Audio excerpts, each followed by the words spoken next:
Welcome back, everyone. This is the Loaf Podcast, where we break bread with the world's finest.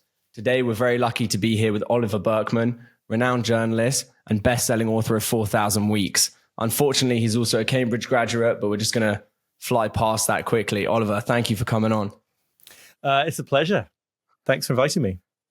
Of course. So we're going to start right at the beginning. Of course, your most recent book is 4,000 Weeks, Time Management for Mortals. And it's not really the kind of book you maybe expect from the title. I think you have quite a different definition of time management and productivity and those associated terms. So could you maybe begin by telling us what you think are the issues with the way people tend to understand time management and how you would go about redefining it, at least at a basic level, before we get into the detail? Totally. And I apologize in advance if I'm going to be a bit relentlessly promotional about a book I've got coming out in a few weeks' time called Meditations for Mortals, which is on similar theme. And it develops it, I think, but it's where my head is at the moment.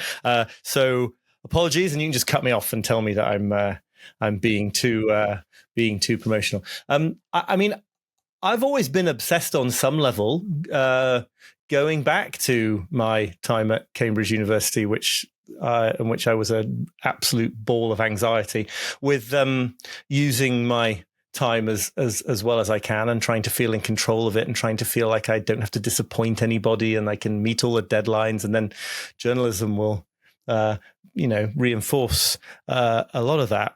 But what really struck me as I got to the point of writing 4,000 Weeks after several decades as an adult, finding that these things didn't work the way they were promised, was that actually on some level time management is the main challenge of life, right? I mean, if you're going to really take seriously the fact that you've got finite time in the day, finite time in a life, and figure out how you're actually supposed to relate to that situation, then I guess you're doing time management. But it seems like something a bit deeper and more important than what we usually mean by that phrase. And anyway, in the subtitle of the book, Time Management for Mortals, I just kind of like the combination of a very sort of mundane idea with a very, grandiose one. So it's like, time management in light of the fact that one day you're going to die. This is a bit of the way you've described that kind of got a question popping into my head now. How do you think time management would be different if we weren't mortal, if we were immortal? Yeah, it's an interesting question, and one that one or two kind of people from a Christian background have sometimes sort of issued a challenge to me. It's like, well, I don't believe that we're mortal. So how does this change things? I think if what you mean is life just extended on forever, so putting aside sort of more interesting ideas about what eternal life might mean, you just literally mean like you never died. Peter Thiel, Elon Musk solved the problem of death and we could just live forever. If it was really forever, I think that would be absolutely terrible in every single way. And one of the things I've written about is like, it's sometimes a bit hard to get your mind around, but if you lived forever, then the question of like, should I do this today or should I do it tomorrow? Or should I do X with my day today or should I do Y? Like the fundamental questions of building a meaningful life, the answer would always be like, who cares, right? Because you've got all the time in the world, literally. Now, if what really happened was that we just lived till we were like 200 or something, which I think is probably what a lot of these kind of Silicon Valley hype about solving death is about, that's a different matter. I can see some upsides. I think we would just replicate all the same problems, though, and it would just seem like not enough very quickly. So I just want to zero in and maybe make the conversation a little bit more mundane, maybe between different approaches that mortals might take to time management. I think what I meant by the rebranding that you particularly take is that time management really has a lot of associations with productivity. How well can we use our time? What can we get done? How much work? What can we tick off the to-do list? Busyness, for example, has been rebranded as hustle. Yeah. What do you see as being wrong with that approach of using time in that way? And in using time as something effectively where you're kind of trying to gain an advantage for some future self? Right. I mean, I think the fundamental problem you hint at in the end of that question, which is that if you take that purely instrumental approach to time, you're always trying to optimize, you're always trying to get to the situation where you can do more in order to become this better person later on, or in order to realize these goals later on, in order to make a certain amount of money later on. Your whole life is later on, and the whole sort of meaning of your life is postponed out into the future, and you sort of never actually kind of finding value in the present. I think also just that whole notion of time as something that is like a resource that it's up to us to use as well as we can. It's not untrue. We all have to approach life like that a bit. But I think it's something that like pre-industrial people would have been completely confused by, this idea that time is a resource. And I think that if you go too far down that avenue, into that mindset, it really does kind of squelch something that is very important to the meaning of life, which is the sort of ability to feel like timelessness, like you're just sort of fully absorbed in the moment. The pinnacle of that for me, actually, and you mentioned it in the book, but it reminded me of a couple of years ago, my dad bought a book, which was something like rest better to work better, right? And even the idea that leisure, which should be an activity which is intrinsically valuable in itself, has become instrumentally valuable for work, for something else we can extract out of ourselves. So maybe you could tell us a little bit about the importance of hobbies and atelic activity for kind of getting a bit more in tune with time management for intrinsic worth as opposed to instrumental. Yeah, no, this is the same point, but it's more a question of, as you say, like what you could do about it, which is that, I think it's really useful and beneficial to have some activities in your life that you just do for their own sake. That I write in 4,000 Weeks about hiking, in my case, right? It's a sort of good example of a so-called atelic activity, an activity without an end that doesn't get its meaning from its destination. Because the quickest way to reach your destination when you go on a hike is just not to go on the hike. You're not doing it in order to get anywhere. There are sort of side benefits in terms of cardiovascular health, but that's not really why most people say, why I go hiking. And then I also give the example of sort of hobbies that you're kind of not even that good at. I think can often people find a huge amount of freedom in those. I wrote in the book about Rod Stewart's incredibly elaborate model train system, which is like nothing to do with his like personal branding as a rock star. If anything, it works against it. And secondly, by all accounts, he's like, he has to hire people to build all the special bits of his difficult bits of his model railway network, and he's obviously got the money to do that. So he's not even that skilled at it, but precisely because of that, I think you can sort of lose yourself in an activity sometimes because it doesn't have those pressures. And I talk about like my own fondness for cheesy piano rock, playing on a keyboard here with my headphones in, so no one else has to listen to me. Like writing is the thing I do as a job, and I hope I'm good at it, and I want to get better at it. But it's quite high pressure because you sort of want it to work out, and you want to earn a living by it. But no, I'm never going to earn a living by my piano playing, and that actually makes it more fun in a way. Want your head and hair to feel cool and clean? Been going to extreme measures to cool your head off? Then get yourself a Manscaped. Don't be like Ollie and take your scalp from zero to hero with the new scalp buffer now. Use the discount code LOAF to get your 20% off. Part of the problem for me seems to be that life in general has sped up. And for my thesis work now at Oxford, I partially wrote about modern life and how it's sped up. And there's a book by James Truslow Adams where he talks about the tempo of modern life. There's an anecdote there about people in the upper Amazon who would take breaks as they would walk so that their soul could catch up with them. And I thought that was a really beautiful idea. And I was wondering what your thoughts were on it's called the slow movement, which advocates for like a slower pace of life. Do you see that as a practical solution to modern time-related anxieties, or is it just another kind of rebranding of the issue? I think it's a bit of both, and I'd be fascinated to know how this connects with your thesis. I wonder if you've stumbled across a writer called Hartmut Rosa, who's written a book called I've forgotten his book about acceleration, but he's written a book called, I think it's called Social Acceleration, and also written a book called Resonance, which I reference a lot in my forthcoming book because he's really gets at a lot of these things. I think the slow movement is a really interesting example because on the one hand, right, yeah, we all need to slow down.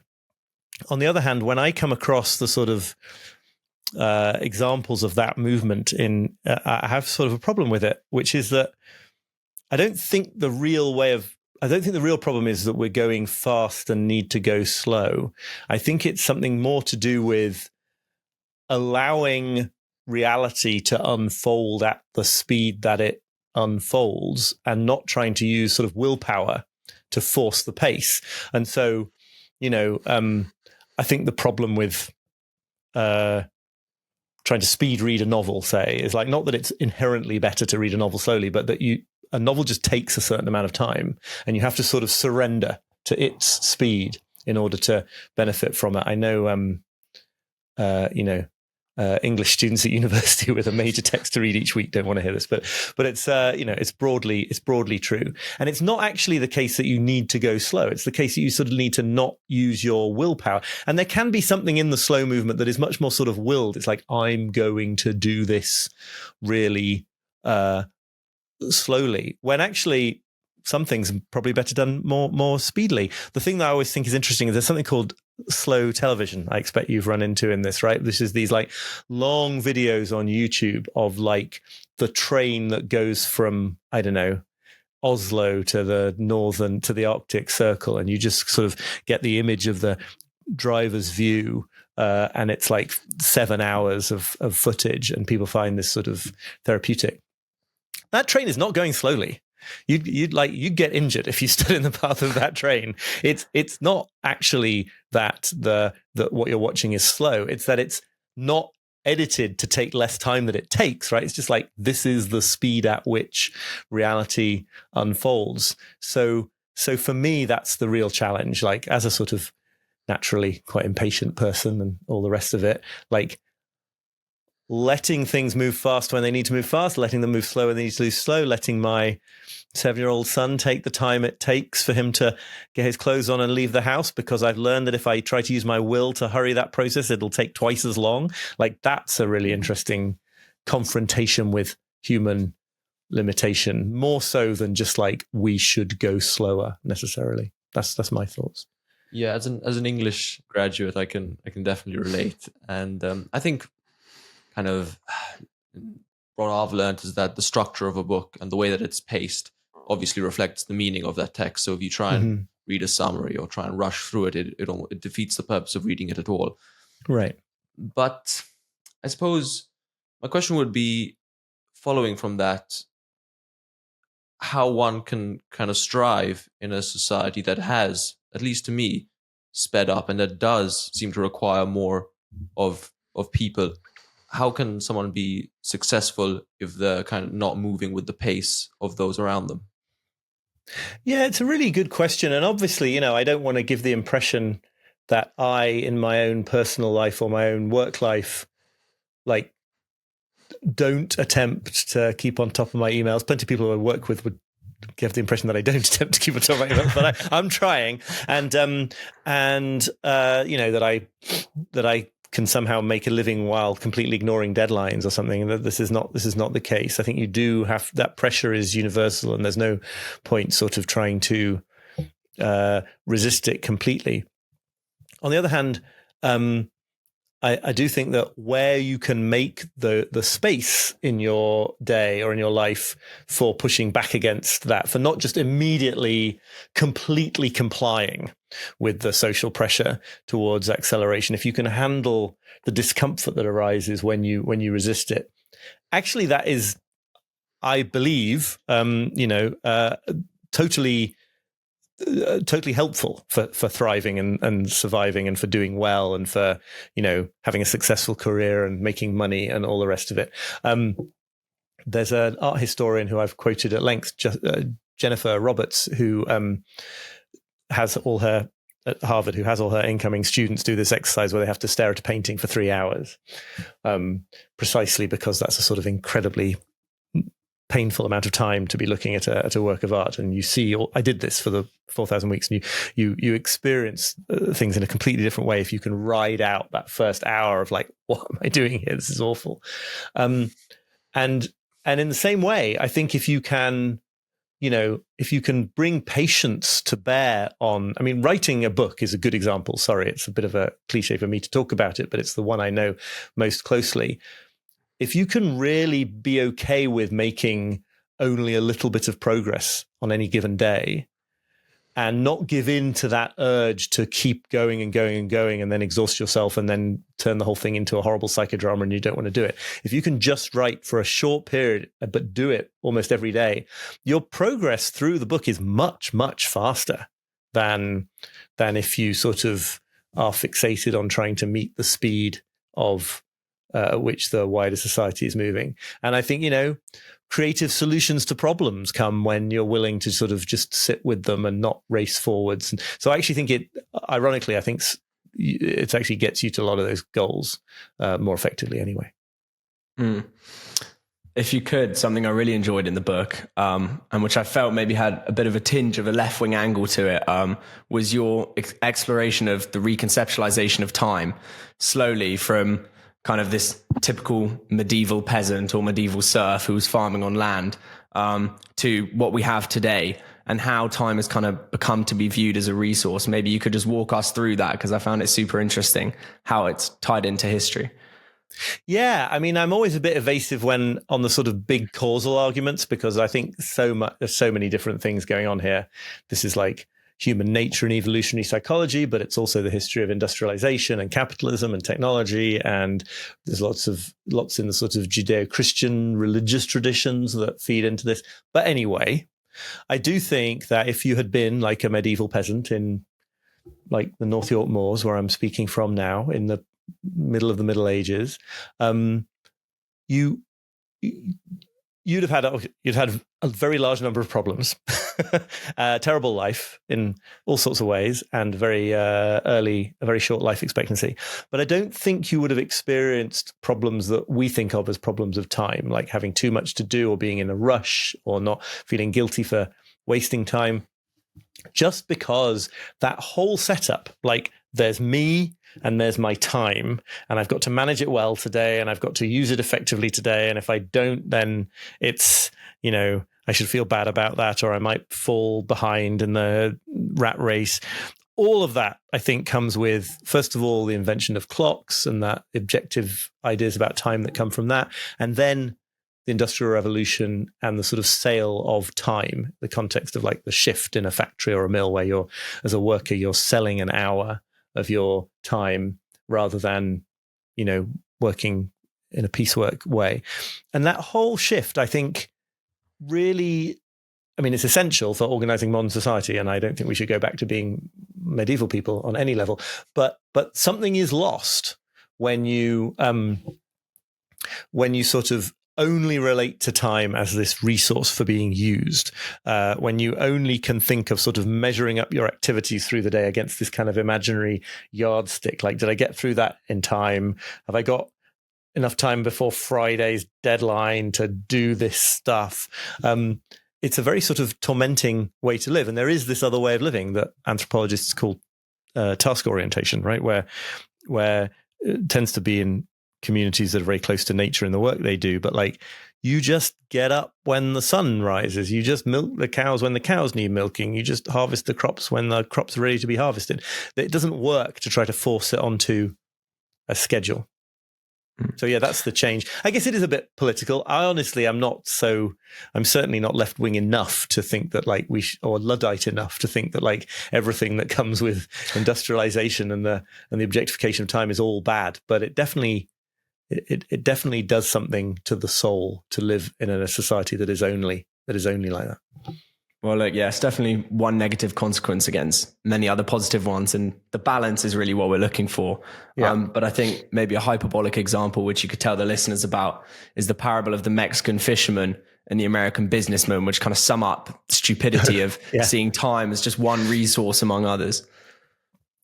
Yeah, this is a sort of like fable whose origins are lost to history, although somebody did contact me the other day and claim that they located the original source, which I now can't remember. So anyway, it's not my story, and it's a little bit, full of national stereotypes, but it does get at something important, and so the story is about sort of hard-charging highly motivated American businessman who goes on vacation to Mexico and gets talking to a fisherman and asks him what he does. And he says, well, in the morning I go fishing for a couple of hours, enough, sell the fish at market or whatever. And then and I can spend the rest of the day drinking wine and playing music in the sun with my friends.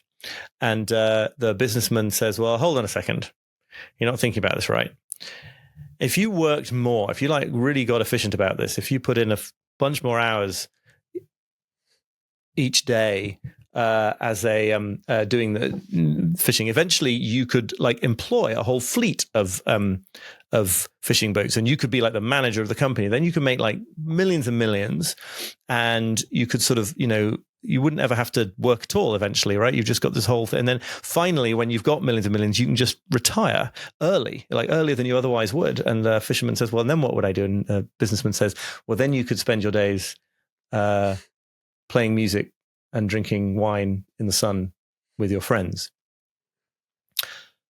So just to spell it out, in case it wasn't clear, I mean, this idea that you are on a quest for a kind of life that is in fact available to you now, that if you instrumentalize all your time to try to get to this point where you will have arrived, you're missing out on the possibility that a lot of those things are just the things that people want to do already, and that meaning is available to you in your life right here, instead of only at the end of a quest of productivity and efficiency. I remember, I've never found the source of this, but I remember reading an article, and then I just vanished, about a group of extremely wealthy tourists who were on some sort of very VIP trip, where when you've got too much money, you have to be taken on a very special kind of tour. Otherwise, nothing is interesting anymore. And seeing these amazing sights and dining at these most amazing restaurants.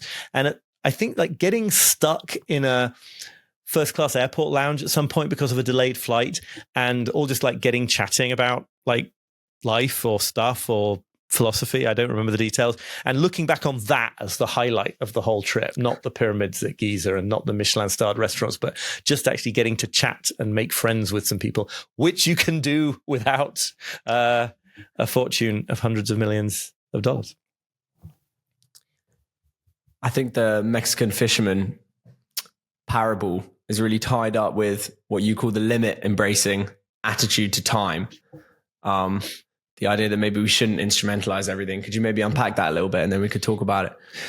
Yeah, I think basically the instrumentalizing time in this way, I think the reason we do all of this stuff, the reason we go along with the acceleration of society, the reason we try to stuff more and more into our schedules, all the rest of it, is ultimately to resist feeling what it's like to actually be limited in life, to resist the sort of claustrophobic feeling that actually you've got a certain amount of time, certain amount of energy and attention, and you've just got to make choices about what you're going to be using it for, right? So the joy of optimizing and of working towards this moment in the future is that you don't quite have to take responsibility for the fact that this is life now. You get to be like, oh no, I'm just sorting everything out, and I'm getting into the position where I will later be able to do everything. So the limit embracing life is just what happens when you step more authentically and fully into the situation you're actually in.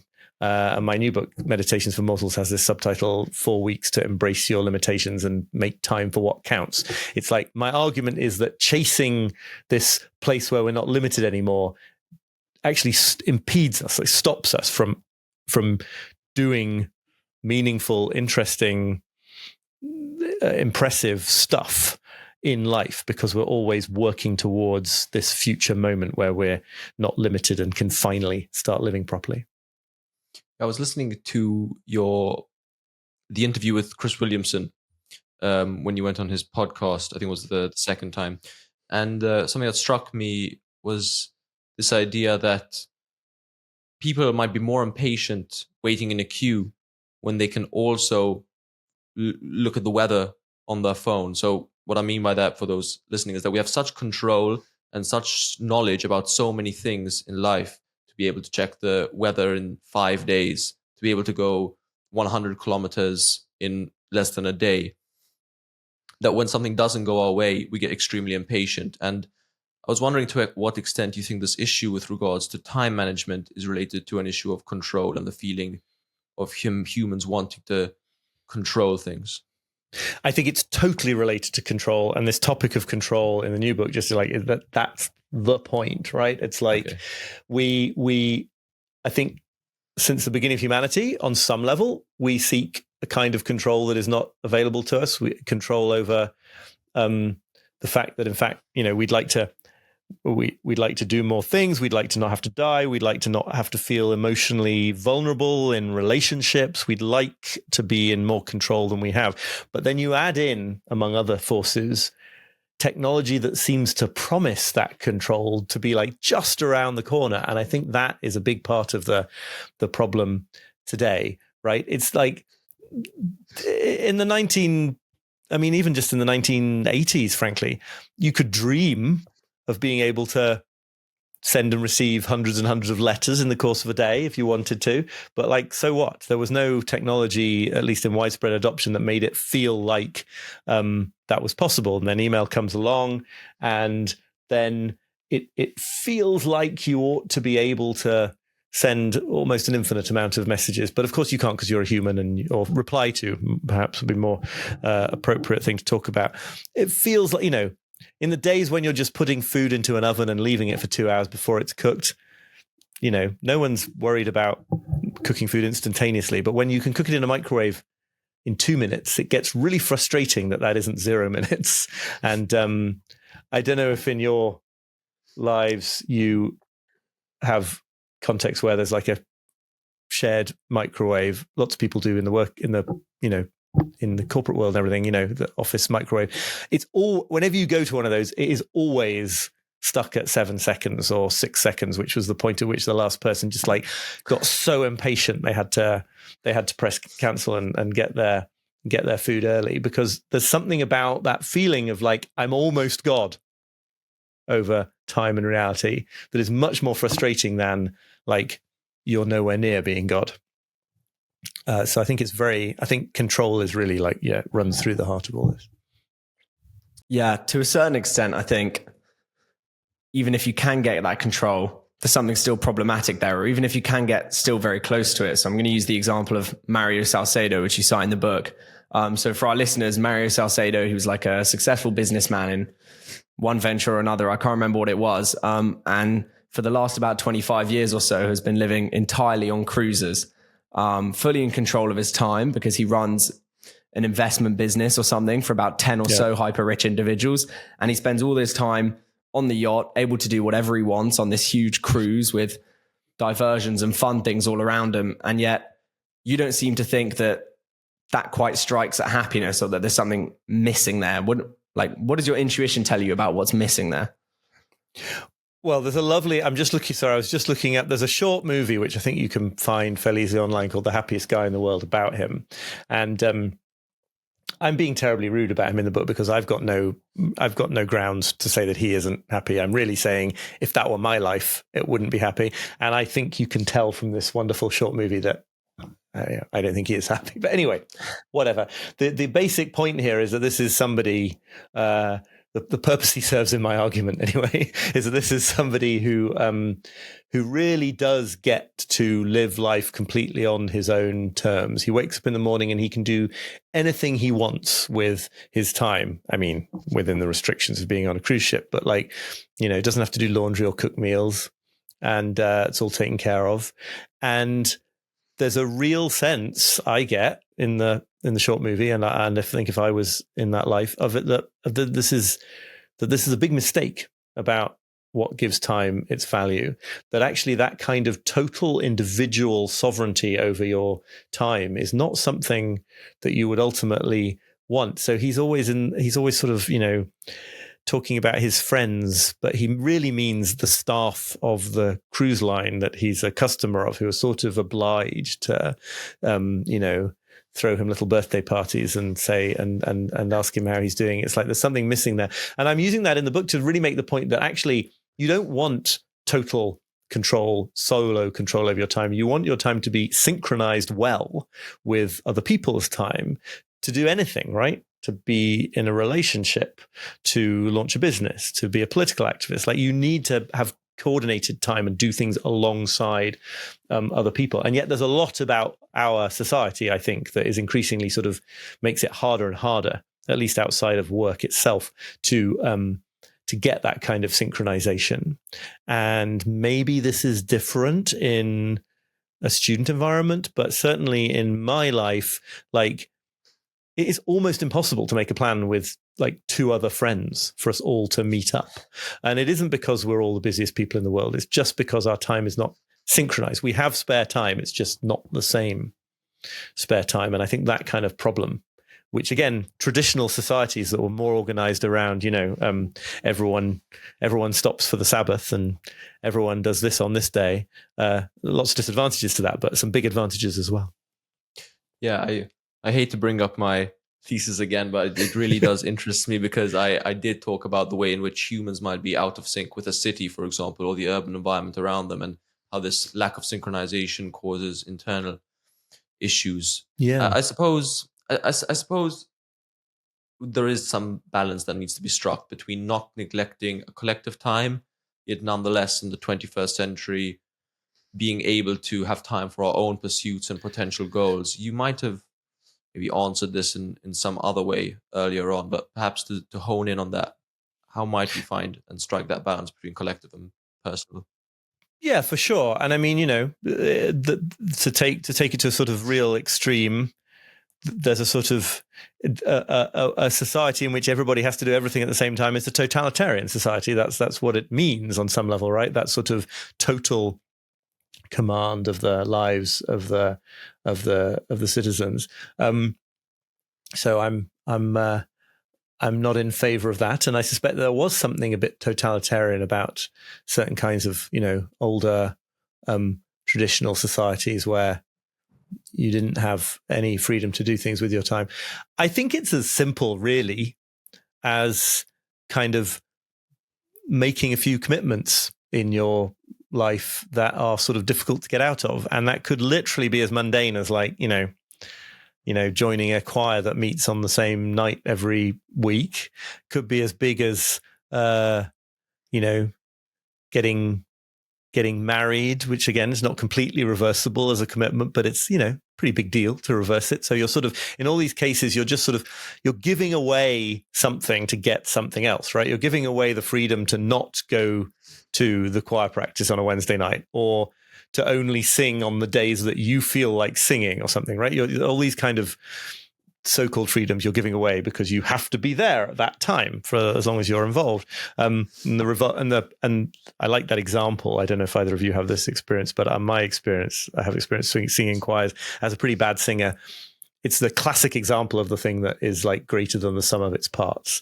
It's an extraordinary kind of transcendent experience to be part of a choir, even if only a handful of its members, not me, are like professional quality singers.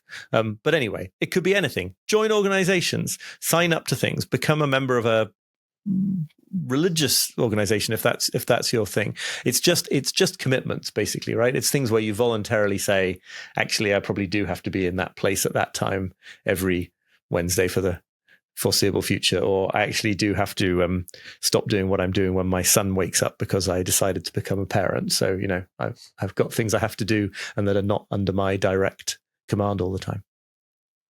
Well, I'm sure you're an amazing singer, but of course I'm really not an amazing singer. I benefit from the fact that no choir has enough tenors. It's brilliant. It's my main strategy. Yeah, it's good. But the issue, of course, and I think this is perhaps why, and we haven't quite covered the appeal of having that individual time. This is perhaps why there is that appeal, is that when you do lock into those things, be it a family, be it, like you say, a choir, be it a sport, be it a religion, is that your time is then limited and it begins to get taken away from you. And in that way, the future can kind of serve as a bit of a drug in a way. And I wanted to maybe talk to you about how you think people who are trying to escape the limit embracing attitude see the future, and maybe how we should reconceptualize it as not something that we have so much control over and can put so many different things in. Yeah, no, right. Great point. Yes, there's this, I mean, there's a quote from the philosopher Oliver Burkeman, which I mention in 4,000 Weeks, about how the future is it's so appealing to hope and dream and fantasize about the future, because basically, I'm paraphrasing, but basically in the future, no limits apply. And the future is just sort of hazy, and you can give all the things. So like I can sort of, be an incredibly, I can be incredibly dedicated to my writing. I can spend a ton of time with my friends. I can be a really present parent, and I can spend half the year on silent meditation retreats, just so long as that's all happening in the future, because then I don't have to confront the fact that these limits apply. And so then it becomes quite easy to sort of put off all of those things, or to misassign time to them in the present, because like it's later that you're really going to get involved in those things. Like the real moment is coming later. This life is provisional. I think there's something worth addressing. I don't know if you're interested in this, but like, I do think that there's a bit of an elephant in the room here about stages of the life cycle, right? I'm Generation X in my mid to late 40s. And on some level, these are things that sort of, they become more acute as you make your way through life. And also it seems a lot more understandable to me that anybody in their early to mid 20s would think about the majority of life as coming later, right? Because it's just sort of mathematically, probabilistically likely to be true. I don't think that means that what we're saying here isn't true for people at every stage of life, but I do think that there's a role for building for the future, and there's a role for understanding that the future itself never arrives, and that you have to find the process and the present fulfilling if you're ever going to find life fulfilling. And I think those balances shift, and it may be that at the younger end of adulthood, it makes more sense to be a bit more, to think about the future as being full of possibilities. It's very difficult once you're sort of 40 to convince yourself that the moment of truth in life is coming later. It's like, when is this happening? Right? It's like, is it going to be when I'm 60? I hope not. Yeah. Do you think maybe like for a lot of people who are approaching kind of middle age, a lot of these truths which we're talking about, which for our younger audience might seem kind of fresh and quite daunting almost, the fact that you might have to lock down your time. Do you think that kind of comes naturally as you get a bit older? Some of these truths come to you a little bit. Maybe some of the truths you wrote about in the book, you kind of came to naturally understand. Or do you think people still, as they get older, kind of need to actively adopt that mindset in order to treat family, etc.? Sorry. In the right way. No, sorry, carry on. Yeah, no. I mean, I think it comes as on some level, it's the original, or one of the original sort of Jungian meanings of the midlife crisis, right? I think it comes as a crisis. I don't think anyone's really ready for the dawning realization of their limitations. I do think, with 4,000 Weeks, it's been funny. On the one hand, something that a number of people have said to me is that they bought another copy of the book for their son or daughter who was going off to university or who was at university. And I'm always like, thanks for the purchase and best of luck. But I don't think I would have taken this advice very kindly if it had been given to me in a book form by my dad when I was at that stage of life. And I think to some extent, that's not how it works. On the other hand, I think there's something really powerful about that some people do find in this perspective while in their 20s, while not all that far through the span of adulthood. Firstly, because it's never too early to start contemplating these truths, which are true at every point in the life cycle, right? I mean, they're true for a 5-year-old. It's just that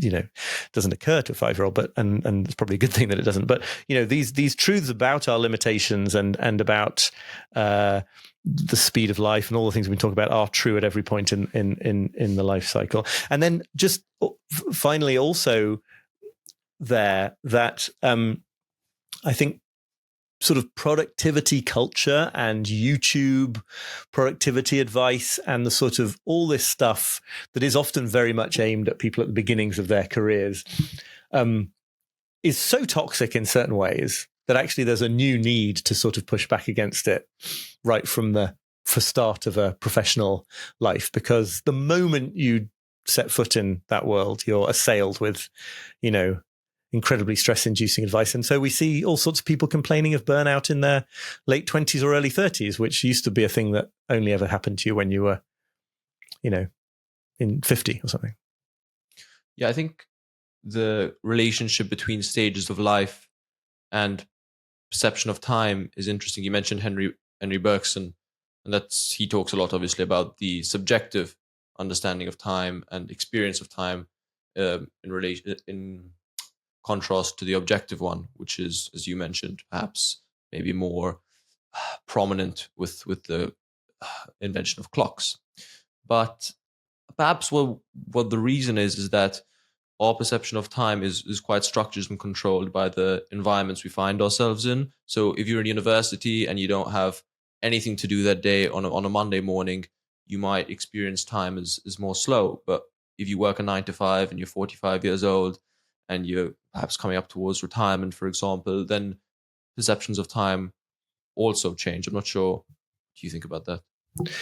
Yeah, no, I think it's all heavily affected. I mean, time perception in general. I mean, this notion, this feeling that everyone has that time speeds up as they get older, which I think is something that you do start to perceive quite early on in adulthood. Like, I think, if you have memories of summers that seem to last forever when you were a small kid, already it seems like something's not quite the same. And there's lots of research about why that should be the case. I think that the feeling of the future being abundant is one part of this, right? And it factually is abundant if you're or likely to be abundant if you're younger and at an earlier life stage. And there's nothing wrong with sort of taking comfort and solace or finding that great.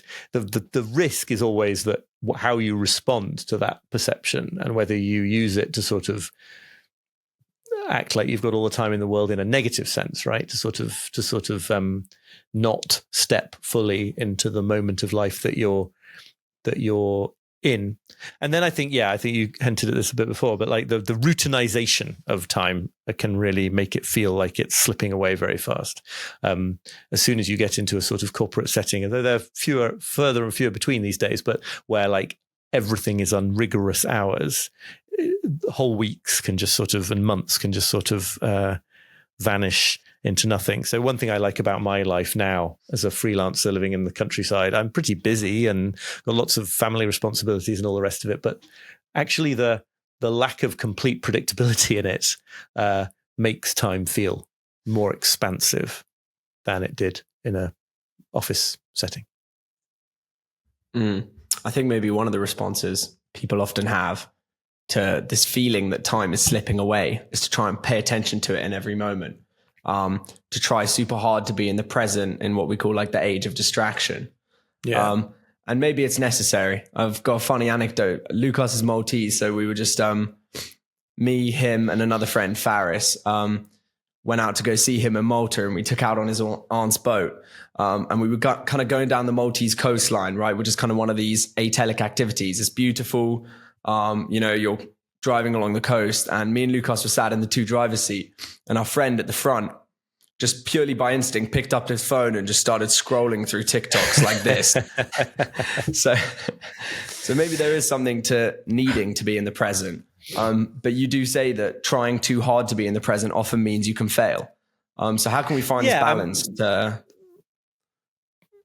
Right. No, I love that anecdote, and it's it's not what you should be doing in that situation. But if you sort of decided to, perhaps because you were pressured by your friends, to put the phone away and to try very, very hard to really be in the moment, you'd run into the same problem to do with kind of willing the use of time that we talked about before when it comes to slowing down and all the rest of it. It's really something about the act of trying to do that pulls you out of the moment. I think that it's very difficult to sort of recommend what to do, because the moment you try to do something about it, you're committing the problem that we're talking about. I think the two things that help, or that help me, are firstly a sort of intellectual understanding, which is like, you already are in the moment all the time by definition. This isn't a place to get to. It's just a place to realize or accept that you already are. So you can sort of relax that I must be present in the moment kind of energy and just be like, here I am.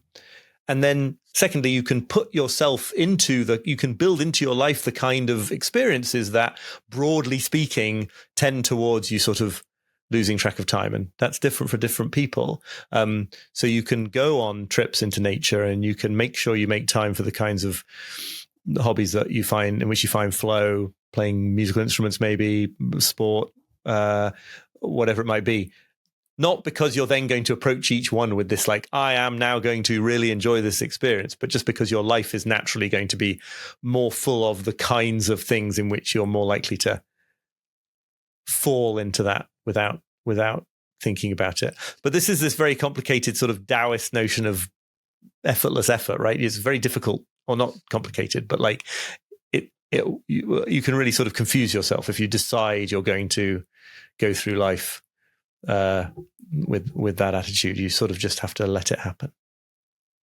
Yeah, I guess it all comes together as well in Eckhart Tolle and the power of now. It's quite a powerful idea to need to be in that present moment. But I was earlier this year doing some traveling in Vietnam, and while I was there, I noticed myself actively trying to be in the moment, to try and switch my mindset. I just finished my final exams, so I'm trying to change my mindset from feeling this need to do something, and at the same time I was feeling myself needing to be present and needing to get rid of that need. So it was a little bit paradoxical in that sense. And I think there's another angle to it as well, which was, I had a friend, and he'll know that I'm talking about him. He sometimes tells me, oh yeah, I'm in Africa right now, and I'm trying to find the balance between taking pictures and videos and actually enjoying it for myself. Or he goes to a concert and he's trying to find the balance between how much he should be filming it so that he can post it online and enjoy it. So I suppose that links to social media quite powerfully, which is perhaps the number one buzzword when it comes to the age of distraction. And in your book, you think that the issue with social media perhaps goes much deeper than turning us away from the work we're supposed to be focusing on, for example, but instead changing the way we see the world and perceive it. Could you perhaps expand on that a little bit? Yeah, no, totally. And the thing that I was mentioning there, I think it's an interesting question in the case of your friend, right? Because it's not the case that collecting things in order to post them on social media is somehow like inherently a bad thing to do. People build interesting and fulfilling careers around doing this well. It's just that it almost occupies it takes a completely different sort of psychological inner gesture than showing up for the experience that's unfolding.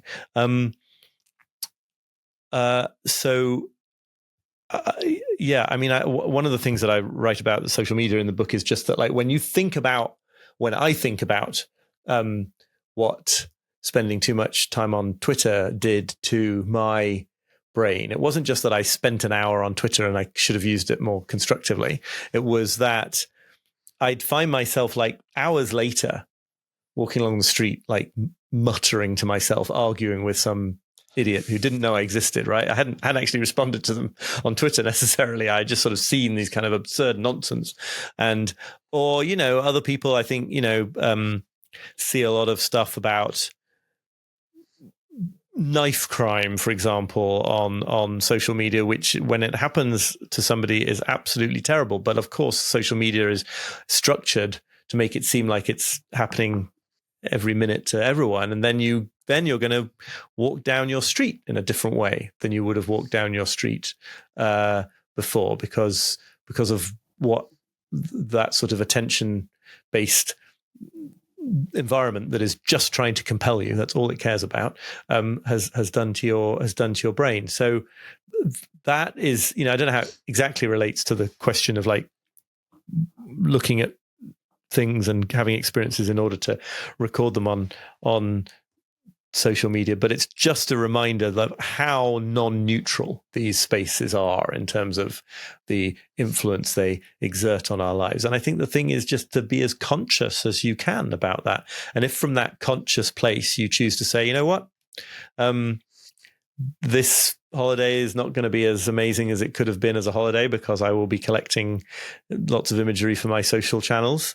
But the flip side of that is I'll have some amazing social channels, and that gives me pleasure and meaning. Like, that's fine. But it's a question of knowing that that's what you're doing. I think you're right that social media apps are definitely non-neutral. And in trying to get engagement, like you say, they do prioritize certain issues, which they know are going to get more clicks. Knife crime is just one. Anytime there's a political election coming up, we definitely know that the culture wars, certain particular questions about bathrooms, for example, will be huge and completely blow up, or some part of the wall in America will completely blow up when there's maybe more important issues to consider. And so in that way, the engagement that the social media apps are trying to drive is really a political problem. And you say in the book, political crises require political solutions. So without putting you on the spot too much, what do you think about the way that social media apps are legislated, and how do you think they might be legislated differently or dealt with differently in order to counteract this tendency?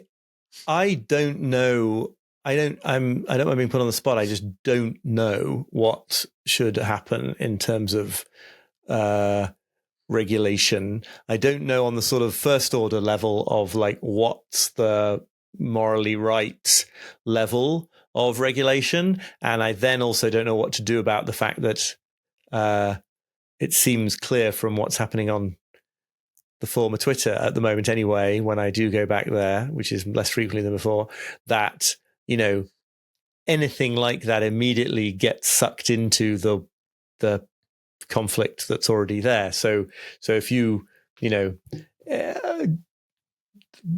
I don't have a clear sense of whether the sort of legal actions have been taken against people for incitement to violence over the recent weeks have gone too far into something that is not just the punishment of incitement, but is a limitation on free speech. I don't have a clear enough sense of those cases, but you know that the moment that anything is done or said or proposed to regulate things like this, that just then itself feeds into that whole furious anger and makes the problem 10 times worse. I do think that I find myself on the side of people who think, like, you know, there's no reason why children should be on most of these kinds of networks. There's no reason why people at, you know, school should have access to web connected smartphones all through lessons, or even maybe all through the school day. I think things like that, it's a little easier to see. It's a little harder to be clear about what limits there should be on sort of grown adults choosing to spend all their days arguing furiously about things. So I'm giving a very answer that probably sounds evasive, but I just don't really know. One thing I do think is, and this is to do with the sort of how it feels to be limitless online and all the rest of it, is that, like, to the extent that our laws about incitement to violence or libel or harassment are basically okay, and there's certainly criticisms that can be made of them, like, the idea that that doesn't apply just because you're in an online space, I think is very appealing to a lot of people, but complete nonsense. And I'm all for the sort of equal enforcement of those kinds of laws in social media spaces as well, because it seems like people really feel like it's a different reality in a way that ultimately it isn't, because we're just the same people behind the screen. There you go. How about that for a non-answer? No, I think Alistair Campbell made that exact same point in the last episode of The Rest is Politics. But anyway, on that note of relative uncertainty, I was wondering if you could leave our audience with any advice for the uncertainty ahead of them in their own uncertain futures. I think one of the most powerful expressions of the sort of limit embracing life when it comes to people at the student stage and on the threshold of a career and all the rest of it is to do with the limited ability that we have to know and understand the future, to plan, to sort of dictate what happens in the future. I wish that someone had said to me when I was sort of fretting about all these matters, I wish someone had mentioned the words of Carl Jung giving advice to somebody who's feeling directionless in life, where he writes this letter and he says, if you want to build a meaningful life, all you need to worry about doing is like the next most necessary thing. That's his phrase. This comes up also in the context of, I think there's a song in the movie Frozen about only doing the next right thing. Anyway, so take your source as you wish, but just this notion that because we are just right here, because we find ourselves as limited humans always just right here, and limited to this moment in time, all you can ever really do is take what seems to be the next right decision. You don't really need to worry about any of them that come after that. And you don't need to be sure that it's going to work out, because you can't be. And I think that I would just, that's the piece of advice that I think is perhaps most useful. It's like you're going to make an intuitive decision about the very next move, and then you're going to do it again, and you're going to do it again. And the big secret is you'll still actually be doing it when you're 48. But it seems, even though it seems when you're younger, like at some point you'll just figure it all out. So far, the evidence from my life does not suggest that you do. Well, thank you very much, Oliver. And as we come to the end of the interview, many of you want to get to know Oliver and his work a bit better. For you, the next most necessary thing might be to get to know his work. So we'll leave a link to 4,000 Weeks down in the description. And if there's a pre-order link yet, Oliver, I don't know if there's a pre-order link yet. There is. It's all at my website, oliverburkeman.com. And this is similar color palette, different book, Meditations for Mortals. Pre-orders are so valuable if anyone feels so moved. Yeah. Well, everybody check that out. And thank you so much, everyone, for listening. We'll see you in the next episode. This is the Loaf Podcast, signing off. Hey guys, hope you enjoyed that interview with Oliver Burkeman. Make sure to like and subscribe if you did enjoy it, and leave a comment with your thoughts down below. You can click right here to watch our interview with James Nestor for more advice on how to live a better life. Stay tuned and see you next time.